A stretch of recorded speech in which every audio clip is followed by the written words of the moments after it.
हरिः ॐ तच्छं यो रावृणीमहे गातुं यज्ञाय गातुं यज्ञपतये दैवीः स्वस्तिरस्तु नः स्वस्तिर्मानुषेभ्यः ऊर्ध्वं जिगातु भेषजं शं नो अस्तु द्विपदे शं चतुष्पदे ॐ शान्ति शान्ति शान्तिः। ॐ सहस्रशीर्षा पुरुषः सहस्राक्षः सहस्रपात्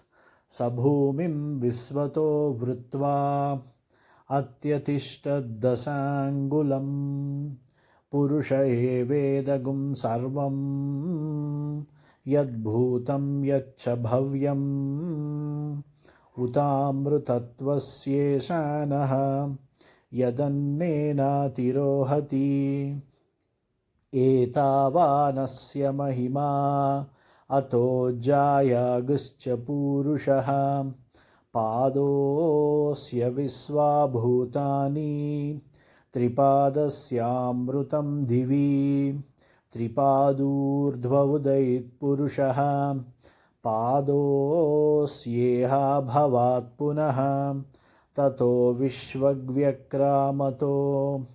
शासनानशने अभि तस्माद्विराडजायत विराजो अधिपूरुषः स जातो अत्यरिच्यत पश्चाद्भूमिमतो पुरः यत्पुरुषेण हविषा देवा यज्ञमतन्वत वसन्तो अस्यासीदाज्यं ग्रीष्म इद्मः शरद्धविः सप्तास्यासन् परिधयः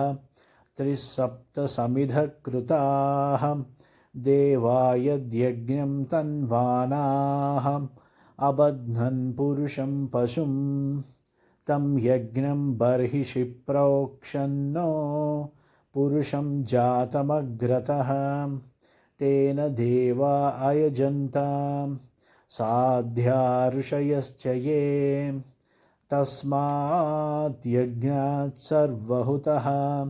सम्भृतं पुरुषदाज्यं पशुगुस्तागुश्चक्रे वायव्यानो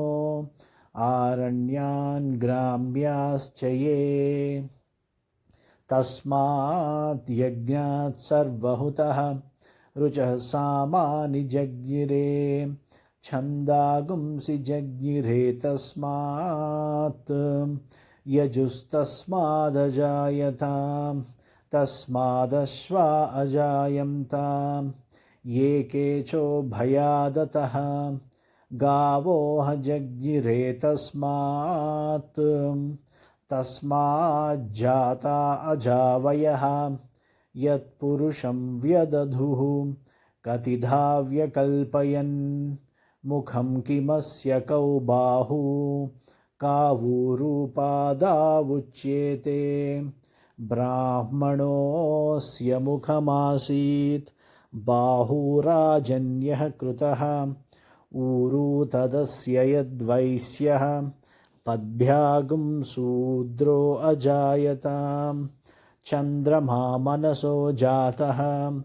चक्षोः सूर्यो अजायतां मुखादिन्द्रश्चाग्निश्च प्राणाद्वायुरजायतां नाभ्या आसीदन्तरिक्षं शीर्ष्णोऽध्यौ समवर्तताम्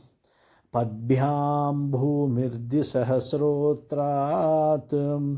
तथा लोकागुमकल्पयन् वेदाहमेतं पुरुषं महान्तम् आदित्यवर्णं तमसस्तु पारे सर्वाणि रूपाणि विचित्य धीरः नामानि कृत्वाभिवदन् यदास्ते धाता पुरस्ताद्यमुदा जहार शक्रः प्रविद्वान् प्रदिशश्च तस्रः तमेवं विद्वानमृतैः भवति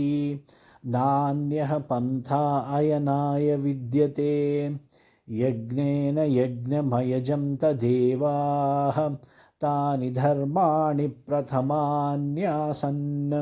ते हनाकं महिमानः सचन्ते यत्र पूर्वे साध्याः सन्ति देवाः अद्भ्यः सम्भूतः पृथिव्यैरसाच्च विश्वकर्मणः समवर्तताधि तस्य त्वष्टा विदधद्रूपमेति तत्पुरुषस्य विश्वमाजानमग्रे वेदाहमेतं पुरुषं महान्तम्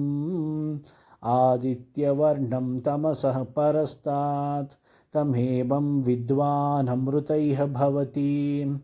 नान्यः पन्था विद्यते यनाय प्रजापतिश्चरति गर्भे अन्तः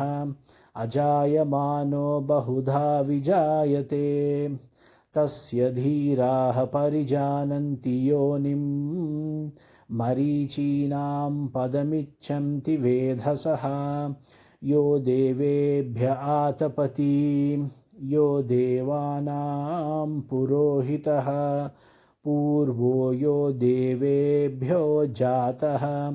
नमो रुचाय ब्राह्मये रुचं ब्राह्मं जनयन्तः देवा अग्रे तदब्रुवन् यस्त्वैवं ब्राह्मणो विद्यात् तस्य देवा असन्वसे ह्रीश्च ते लक्ष्मीश्च पत्न्यौ अहोरात्रे पार्श्वे नक्षत्राणि रूपम् अश्विनौ व्यात्तम् इष्टं मनिषाणा अमुं मनिषाणा सर्वं मनिषाणा ॐ तच्छं योरावृणीमहे गातुं यज्ञाय गातुं यज्ञपतये दैवीः स्वस्तिरस्तु नः स्वस्तिर्मानुषेभ्यः ऊर्ध्वं जिगातु भेषजं शं नो अस्तु द्विपदे शं चतुष्पदे ॐ शान्ति शान्ति शान्तिः।